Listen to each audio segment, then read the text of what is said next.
Welcome to Snowmobiler Television. On today's show, we're traveling to Whitecourt, Alberta, known as the snowmobile capital of that province. We're also going to check out some summer action, some grass drags, and some outdoor shows. And we're also going to show you how to get your sled ready for off-season storage.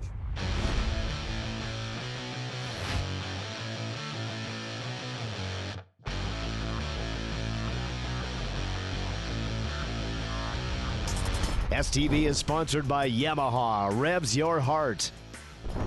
Kimpex, fueled by fun. And by Skidoo, never stop pushing.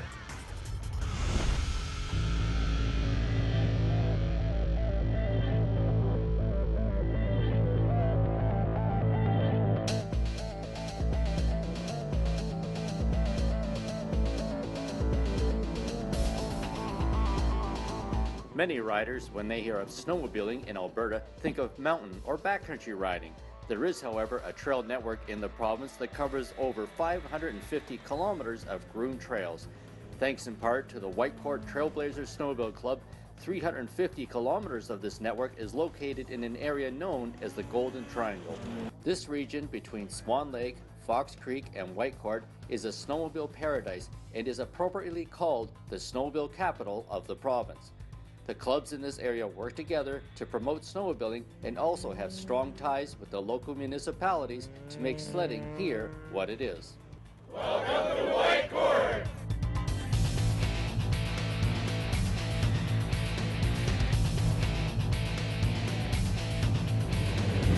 Partially due to the trails and mostly I think due to the amount of hardworking volunteers that are members of the club that work hard to put on this kind of an event and maintain all these kilometers of trails that we look after, as well as having the two groomers that operate. So it's a lot of work for a lot of people, especially this year with the sled invasion, and the club couldn't be what it is, and it wouldn't be the snowmobile capital of Alberta if it wasn't for all these people. We have really great trails, but I think the biggest thing about Whitecourt and Whitecourt Trailblazers Snowmobile Club is we have a really good dedicated group. And of course we have the club members as well as the community. The community has really stepped up.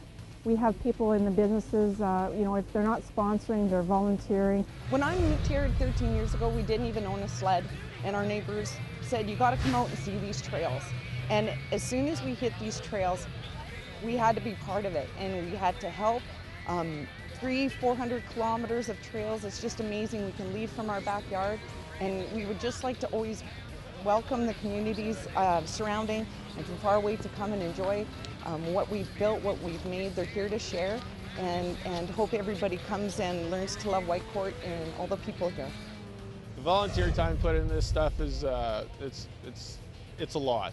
So I mean, personally, we appreciate exactly what's being done here behind the scenes, and they don't get enough credit. So I think kudos to them. The Golden Triangle area also gets promoted by the provincial MLA for the area. You know, for years, Whitecourt has been a center of activity for snowmobiles, both here locally in the area and the community outside of Edmonton. You know, when you're 2 hours away from a population of 1 million people like the city of Edmonton, a lot of people are very aware of what's going on here, but we need to reach out into different parts of the province. We need people from Calgary, people from other parts of the province to come up and enjoy our landscape and enjoy a community like Whitecourt. The Trailblazer Club is always promoting snowmobiling in a big way. They hold yearly jamborees, have VIP rides, and were heavily involved in what had to have been the largest snowmobile event in Canada, the World Snowmobile Invasion. Well, we do an annual VIP and media rides been going on for about 15 years now, and we bring out people from the local media and some of the Edmonton media personalities come out as well, radio, television, magazine, as well as some VIPs. We've got mayors from a few communities, some of the neighboring counties, as well as our own Woodlands County, and some MLAs. I think the MLA, the Energy Minister is coming out today, or sorry, the Environment and SRD Minister is coming out today, as well as our own MLA, George Vandenberg. So pretty excited to host everybody, and we go on about an 80-kilometer ride today and go for a hot dog roast at one of our warm-up shelters. And it's a great time just introducing people to the sport. And some people have never been before, so they quite like it when we get them out there on the trails. And the volunteers donate some of their spare snowmobiles and gear to get people out here. And Of course, this year we're featuring the World Snowmobile Invasion coming up in 2 weeks. So we're going to talk to people about that as well and tell them about all the events that are upcoming. Dennis Burns, who works for the Canadian Council of Snowmobile Organizations and has the pleasure of riding all across our country, knows that it is the people and the volunteers that keep our sport alive. Everything's based on the locals and the volunteers. When you're out on the trail today, and we're going to stop and we're going to talk to a lot of people, first thing you got to do is you got to thank the volunteer. If we don't have the volunteer at the local community, nothing happens. Trails don't happen without the local volunteer. Joe Smith doesn't ask Tom Murray access to that particular piece of property. A lot of times we can't get a trail across the property. So you come into a place like Whitecourt, we're going to leave here, we're going to get out into the bush, we're going to do some fantastic trail riding, some backcountry play, and we've got a little bit, it's mild today, so we're really spectacular with the weather. It's not -39, so we won't get into a lot of frostbite. But big picture stuff, we're going to have a lot of fun. It's based on the volunteers, and everybody out needs to get out and thank a volunteer. I think snowmobiling as a sport is bar none some of the best we can do anywhere. No matter where I go, snowmobilers, they open their arms, they welcome you in, they want to take you for a ride and showcase their product to you. The concept is come and play where I play every weekend. That's what makes snowmobiling what it is today. It's the volunteers make the trails. The trails are what we actually come out and ride. I want access out to the backcountry, and then I want to get into a little bit of powder. If I go into BC, I expect a little more powder and a little more high marking. So I like going, I'm one of the riders that likes to cross Canada and do all kinds of riding. Last year at this time we were in PEI, we were actually powder riding in all the farmers' fields in PEI. Last year we had 36 inches of snow in 2 days when we were in PEI. So ride for ride, every ride is totally different, every ride is exactly the same. It's the volunteers, they're all positive attitudes, and they're all great people to work with. Everybody has the same challenges. For the most part of this country, trails and having good trails is the biggest focus. Out in the mountain riding areas, they have different challenges than we do. But for the most of the provinces is getting their trails ready, getting the volunteers out working, keeping those groomers growing, and keeping the groomers in good condition so that we can have the trails, because the trails is the key to what snowmobiling is all about in this country. Next week, we will be back in Whitecourt to take part in the World Snowmobile Invasion. Join us for all the fun and festivities from Alberta.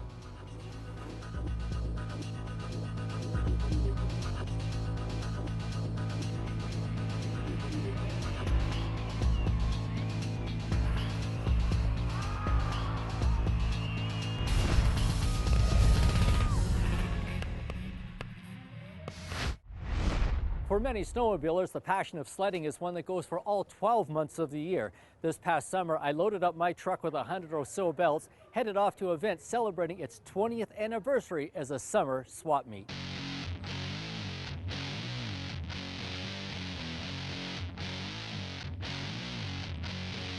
We're in our 20th year now, and it's kind of built up its own Aurora kind of thing.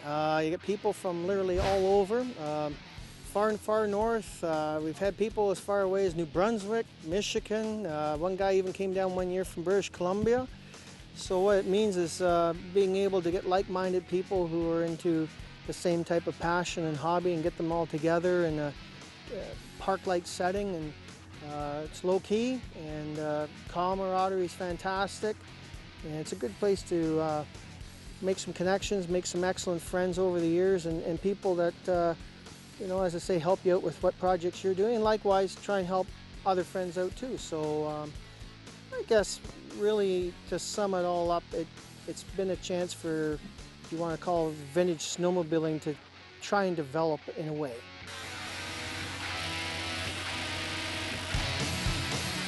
Met a lot of people, good people.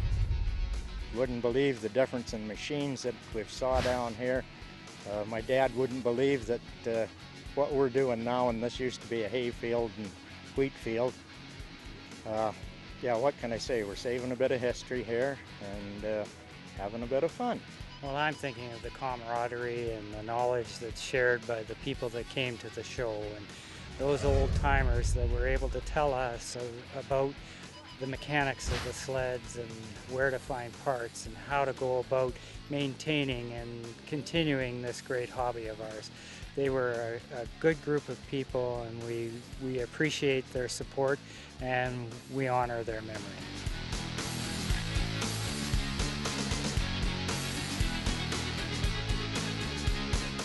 Well, a little bit addicted, I guess.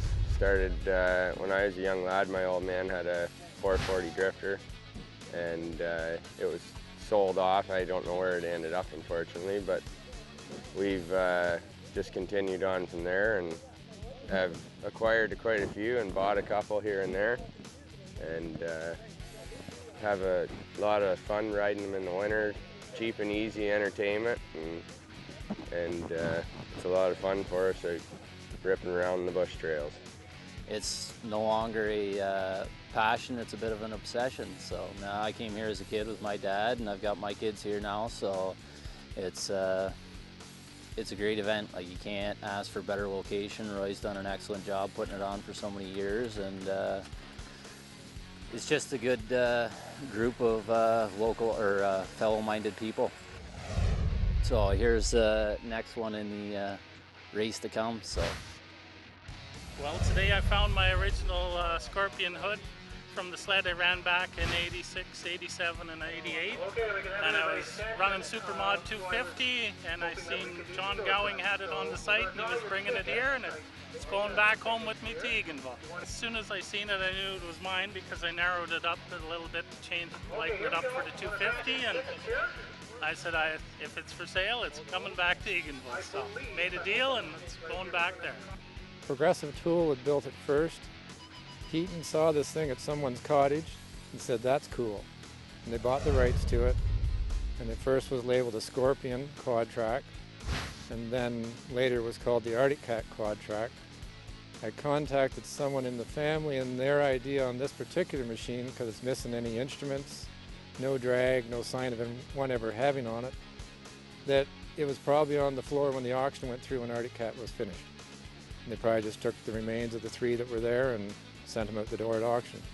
And then it's just progressed along till it landed at my house.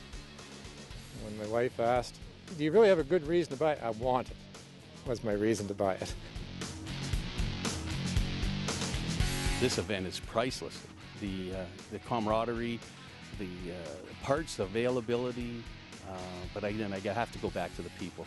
This is just an awesome event for the people to talk old sleds, talk adventures, bench race. There's no place better. For the vintage enthusiasts, it's like the Holy Grail. This is it. It's a perfect place. It's well protected. It's always good weather. It's always good people. Always new sleds or new old sleds, new finds. It's just one of the best shows ever. Oh, I love this event. It's a great way to see summer wind down and the fall season, thinking about the old sleds start up again. It's like a candy store, some of the vendors.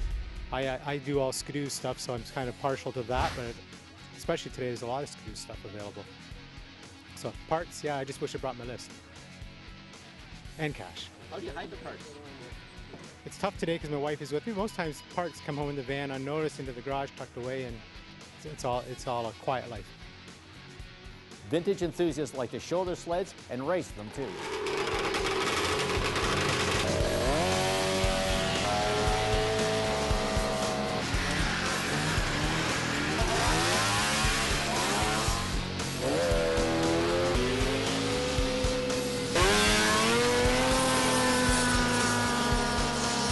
What's the draw? Isn't it obvious? It's a good time, old sleds, good people, beautiful day. Perfect summer activity, grass snowmobiling, grass bragging. Just love snowmobiles. I like everybody involved with snowmobiles. It's a lot of fun coming out and renewing old rivalries and just getting together with the boys and girls.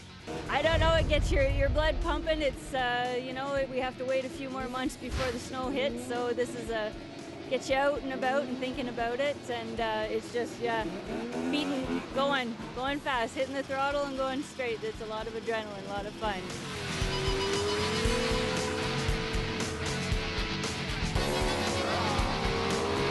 Well, I enjoy doing it. It's I guess my contribution to the sport and to the hobby. You know, as you know, we do a big race in the wintertime as well, and it you know, it all works together. The same group of racers for the most part. We get, you know, different ones in the winter and in the fall, but still a great number of them are coming out to both races. So, you know, it just made sense to tie the two together and to do it under one name banner. So.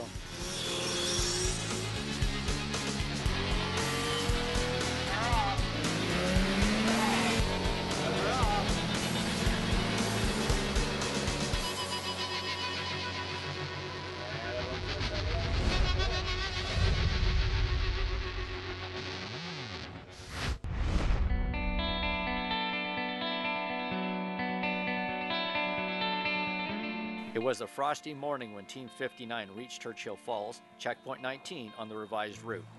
Teams 73 and 77 had rolled through several hours earlier under cover of darkness and were now leading the pack heading to Esker, with Team 00 experienced the demise in the brook.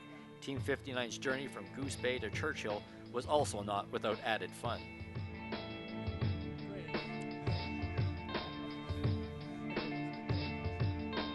Almost over. Oh, we're out of Goose, freaking shock, bro. Snapped off the shock just over outside of Goose Bay. How much time that cost you? We couldn't drive no sense after, and we had to get the hook to where the boys were. And we had to take it off, put another one on. The one we put on is not the proper one, but it'll do for now. I'm beginning to wonder about this race. Team 38, after absorbing the 8-hour penalty, were still in the hunt as they checked into Churchill Falls in 4th place. After filling up to the brim, the boys paused to do the math on the leaders. 4 hours lead on us, it takes 6 hours to get there. They got 2 hours left only. Just as Team 38 pulls out, 30 minutes behind on the clock, Team 7 pulls in to claim 5th spot, with time ticking on those chasing the leaders. Wasting no time, it was all about fueling up the sleds with some spare cans and then hitting the throttle for another go at chasing taillights. Anything can happen has been the tale of the tape as teams lend meaning to "it ain't over till it's over."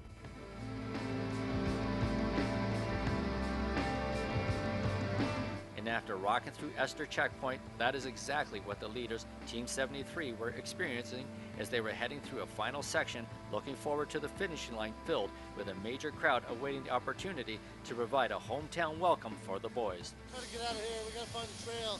The trail's inside of here, but we haven't got the right machines to get through it. We'll be here all day. It's all powder. Must have fell last week. You want to give us a lift with the chopper? It would be some time and effort that Kevin Wilmot and Jason Watkins would be digging and walking with snowshoes to pack a path to enable their skidoos to escape the deep holes within the powder. During this time, the Team 77 boys running second behind them enjoyed the benefits of following a pre-cut trail through the backcountry, compliments of Team 73. Our cameras found 77 approaching, and much like the luck of 73, one rider dumped in nose deep into the powder even with the trail broken. It wouldn't be long for his partner to run it behind him to find him stuck. Adding to the mix out of the bush comes Team 73 heading back in a different direction to avoid more endless powder. The three riders seemed to exchange a discussion which was shared when the cameras caught up with Team 73 getting their bearings prior to the final haul into Lab City. Yeah, I think they're going to give us a little bit of grace. Let us go. I asked them, I said, man, we've been here beating trail.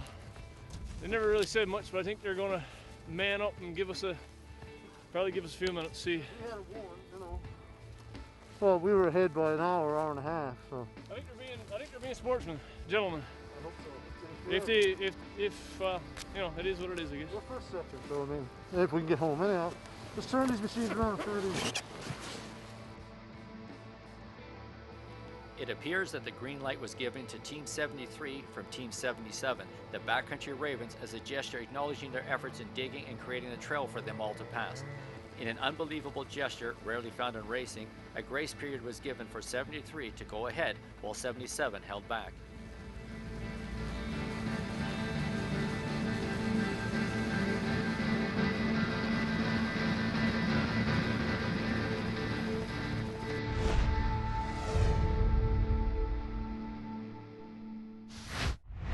The toughest part of the snowmobile season is, of course, the end of the season. The snow is melting. Now, what do you do with your sled for the rest of the year? Well, you got to take care of the fuel, you got to take care of the engine, and you have to clean the sled and get it ready for those months of storage.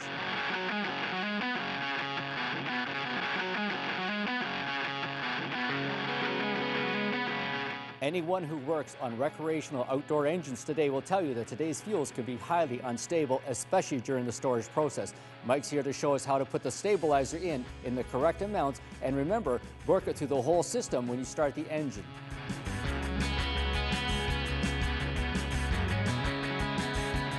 Many of today's high-performance engines require high-octane fuels. While they may initially show a 91 or 93 octane at the pump, those fuel numbers disappear over the summer, so stabilizer is crucial. It's crucial that you properly fog your engine for summer storage. Moisture can get above the piston or below in the crankcase and do oxidation damage. Follow the instructions on the can, do it right, and it'll save you next fall. Your snowmobile picks up a lot of debris during the riding season. It picks it up off the clutch, it picks it up off the brake, it also picks it up from your clothes and your boots. So it's a good idea to keep your sled looking great all season long. It's also important to make it look its best for the summer storage, so when you take the cover off in the fall, that baby's ready to roll.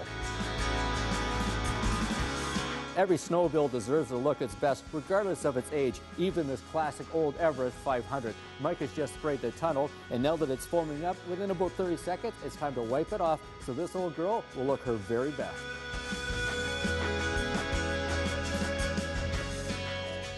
It's also recommended that you get your snowmobile on a stand to take the load off the track and the suspension during the summer months. And during those summer months, it's great if you can put your sled in indoor storage. It'll keep it dry and keep it secure. If you don't have that, put it inside a trailer. But if you can, put the whole trailer package inside so that next fall, the entire kit is ready to roll.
STV is sponsored by Ultimax Belts. Performance proven, performance driven.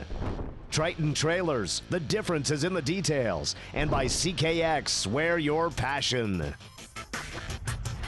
On next week's show, we continue our tour of Whitecourt, Alberta, where they're hosting the World Snowmobile Invasion. Lots of great riding, an incredible freestyle show, and the world's largest snowmobile parade.